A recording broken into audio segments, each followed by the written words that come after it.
जय श्री कृष्ण। अर्जुन के मन में प्रश्नों की झड़ी। उसे पता है कि मन चंचल है और अगर हम भगवान को प्राप्त करने का भी प्रयत्न करें और उस ओर मुड़ भी जाएं, तब भी कई बार ऐसी परिस्थितियां आती हैं कि फिर परमात्मा की ओर मुड़ा हुआ मन फिर संसार में लगने लगता है। जब हम एक बार परमात्मा की ओर मुड़ गए और पुनः संसार में आ गए, तो उस समय ऐसे व्यक्ति की क्या स्थिति होगी, उसी के बारे में परमपिता परमात्मा से श्री कृष्ण ये प्रश्न पूछते हैं कि कच्चिन कच्चिन उभे विभ्रष्टा छिन्न अभ्रम इव नश्यति अप्रतिष्ठो महाबाहु विमूढ़ो ब्रह्मणा पथि। कि हे महाबाहु कृष्ण, क्या योग से गिरा हुआ, योग के मार्ग से भ्रष्ट हुआ व्यक्ति भौतिक एवं आध्यात्मिक सफलताओं से वंचित तो नहीं हो जाता और उसकी स्थिति उस समय छिन्न भिन्न बादलों की भांति वो नष्ट तो नहीं हो जाता, जिसके परिणाम स्वरूप उसको किसी भी लोक में कोई स्थान ना मिले? क्या उसकी स्थिति ऐसी तो नहीं हो जाती? क्योंकि जो जीव आत्मा है वो हमेशा सफलता प्राप्त करने की इच्छा रखती है और इच्छाओं का होना स्वाभाविक ही है।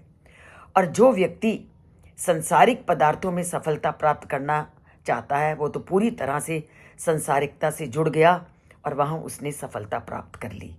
पर जो भगवान से या आध्यात्मिकता के पथ पर चलना चाहता है और वो चला भी है, तो आध्यात्मिक पथ पर जाने पर अगर रास्ते में उसका मन भटक जाए, तब उसकी क्या स्थिति होगी?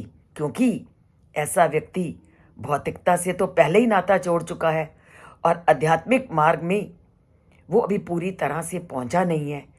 तो ऐसा व्यक्ति जो ना तो अभी आध्यात्मिकता के मार्ग पर पूरी तरह पहुंच चुका है और ना संसार से जिसने नाता जो तोड़ लिया है, ऐसा साधक, क्या उसके सारे प्रयास, उसकी सारी मेहनत बेकार हो जाएगी?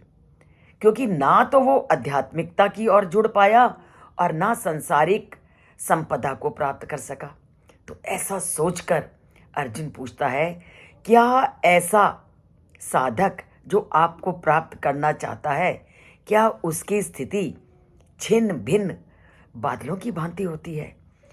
क्योंकि जो बादल समूह से टूटकर जब अलग हो जाता है तो वो ना तो पर्याप्त छाया देता है और ना भारी होने पर वर्षा करता है। वो केवल वायु में उड़ जाता है और अस्तित्वहीन होकर आकाश में नष्ट हो जाता है।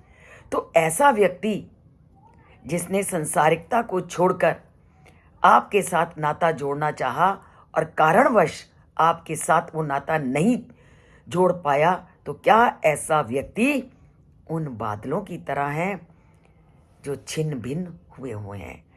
तो क्या वो असफल योगी किसी दुर्भाग्य का सामना करेगा या वो किसी भी लोक को, किसी भी स्थान को प्राप्त नहीं करेगा? कृपा करके मुझे स्पष्ट करो। और ये स्थिति, ये जानना हम भी चाहते हैं कि हम भगवान के मार्ग से जुड़े और भगवान को नहीं प्राप्त कर सके तो हमारी स्थिति क्या होगी? तो अब इसका उत्तर परमपिता परमात्मा क्या देंगे, इसे हम कल के श्लोक में जानेंगे। और इसके लिए चैनल से जुड़ना होगा, चैनल को सब्सक्राइब करना होगा। सब्सक्राइब एक बार करना है, लाइक जितनी बार करो कर सकते हो। और अब हमारी गीता, मैंने उस दिन भी कहा, समाप्ति की ओर है। केवल 10-12 श्लोक और हैं, इसके बाद गीता पूरी तरह से परमात्मा ने हमारी समाप्त कर दी बिना किसी विघ्न से। और ये है उस परमात्मा के प्रति श्रद्धा, विश्वास और दृढ़ निश्चय। बोलिए जय श्री कृष्ण और लिखिए जय श्री कृष्ण।